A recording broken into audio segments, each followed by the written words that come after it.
بسم اللہ الرحمن الرحیم۔ السلام علیکم۔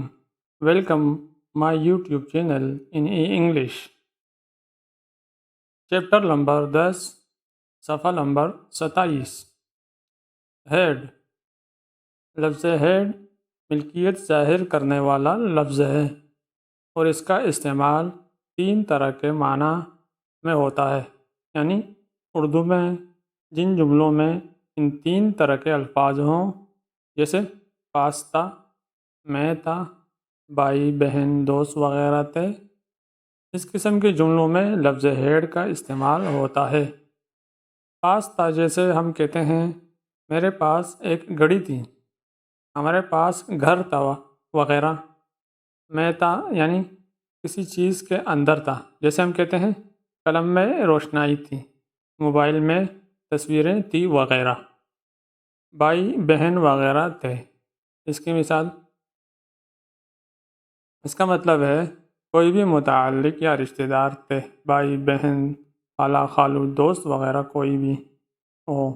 جیسے میں کہوں میرا ایک دوست تھا، ان کی ایک بیٹی تھی وغیرہ۔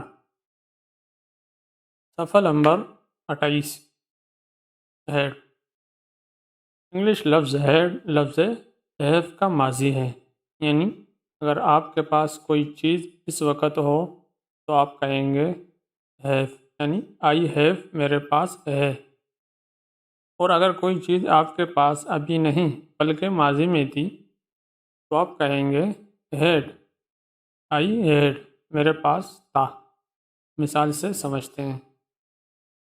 آئی have a pen, I have a pen, میرے پاس ایک قلم ہے۔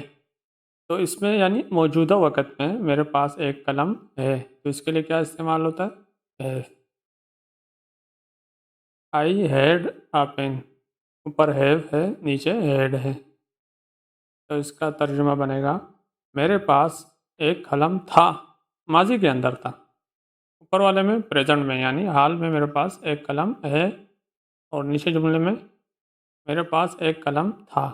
لفظ ہیڈ ماضی کے لیے استعمال ہوتا ہے۔ امید ہے آپ سمجھ چکے ہوں گے۔ صفحہ نمبر 29۔ Had sentence in Urdu affirmative. پیچھے ہم نے واز اور ور کی بھی 4 شکلیں پڑھی تھیں، اسی طرح لفظ ہیڈ کے بھی 4 شکلیں بنیں گی۔ اس میں سب سے پہلے ہے افرمیٹو۔ افرمیٹو بنانے کا فارمولہ درج ذیل ہے۔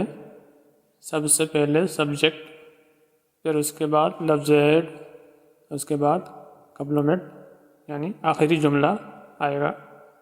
اس کو مثال سے سمجھتے ہیں۔ آئی had a book, I had اے بک، یعنی میرے پاس ایک بک تھی۔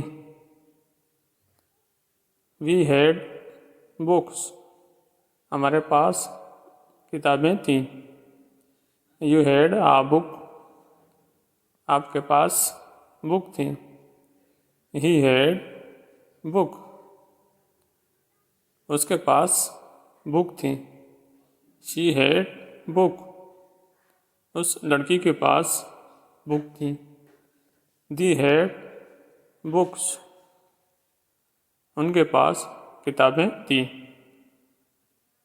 نوٹ: ساری ضمیروں کے ساتھ لفظ ہیڈ کا ہی استعمال ہوگا، چاہے آئی ہو، وی ہو، یو ہو، ہی، شی، دے، سب کے ساتھ لفظ ہیڈ استعمال ہوگا۔ امید ہے آج کا سبق آپ سمجھ چکے۔